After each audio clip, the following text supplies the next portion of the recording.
Hello আমার ভালোবাসার মানুষরা, আজকে চলে আসছে আমার প্রিয় স্থান গাজীপুর সাফারি পার্ক। অনেক দিন ধরেই ইচ্ছে ছিল গাজীপুর সাফারি পার্কে আসব। চলুন দেখা যাক। এটি হচ্ছে পার্কের ভেতরের অংশ, যা চারদিকে অনেক সুন্দর সবুজ আর সবুজ মনোরম দৃশ্য। আপনারা এই দৃশ্য দেখলেই মন ভরে যায় প্রথমেই। এরপরে আমরা যাচ্ছি কোর সাফারি পার্কে, যেখানে পশু পাখি খোলামেলা অবস্থায় থাকে, কিন্তু মানুষ থাকে বন্দি অবস্থায়। বুঝলেন না বন্ধুরা? মানে আমরা থাকবো বাসে, আর পশু পাখি তারা থাকবে খোলামেলা অবস্থায়। মনে করেন আমরা বন্দি, ওরা মুক্ত। এভাবেই দেখতে যাব। এরপরে চলতে শুরু করলাম। অনেক সুন্দর লাগতেছে পরিবেশটা, যে মন ছুঁয়ে গেল, পরিবেশটা এত সুন্দর।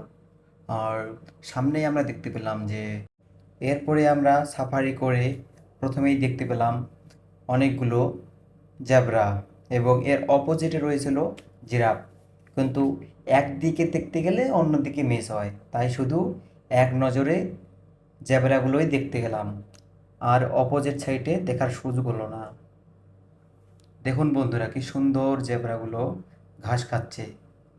মানে এখানে আপনারা যদি আসেন, মনে করবেন যে আমরা বন্দি, কিন্তু এখানকার পশু পাখি সবাই উন্মুক্ত। অনেক ভালো একটি দৃশ্য। এরপরে অনেকগুলো জেব্রা ঘাস খাচ্ছে, আশেপাশে বসে আছে, শুয়ে আছে।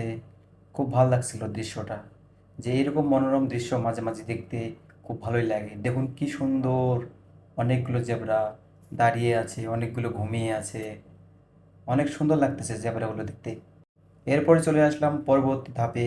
সেখানে কিছু বিদেশি গরু আছে, সেগুলো দেখতে অনেক সুন্দর এবং ইউনিক লাগছিল। আর দেখুন কি সুন্দর গরুটি, উফ, অসাধারণ দেখতে। এরপরে কিছু হরিণ অনেক দূরে লক্ষ্য করলাম, দেখুন অনেক দূরে বন্ধুরা। আর হরিণগুলো দেখতে অনেক সুন্দর। এরপরে অপোজিটে দেখলাম ছোট্ট একটি খামারের মধ্যে রয়েছে অনেকগুলো ছোট ছোট হরিণ, তা দেখতে অনেক সুন্দর। এবং সাথেই বেরিয়ে আসলো আমাদের ভাল্লুক মামা, হাম্বা হাম্বা করে চলে আসলো আমাদের সামনে। ও মাই গড, তিনটা ভাল্লুক। ভাল্লুকগুলো অনেক সুন্দর ছিল। এরপরে চলে আসলাম সিংহ মামার কাছে, কিন্তু সিংহ মামা প্রচুর ঘুম দিচ্ছে। আমরা তাকে ডাকতেছিলাম কিন্তু শুনছে না। অনেকবার গাড়ির হর্ন বাজালো, তারপরও সে ঘুম থেকে ওঠে না, কারণ তার ঘুম ভালো হয়নি রাতে। তারপরে কত কষ্ট করে ঘুম থেকে ওঠালাম। এই দেখুন বাপু, ঘুম ভাঙেই না।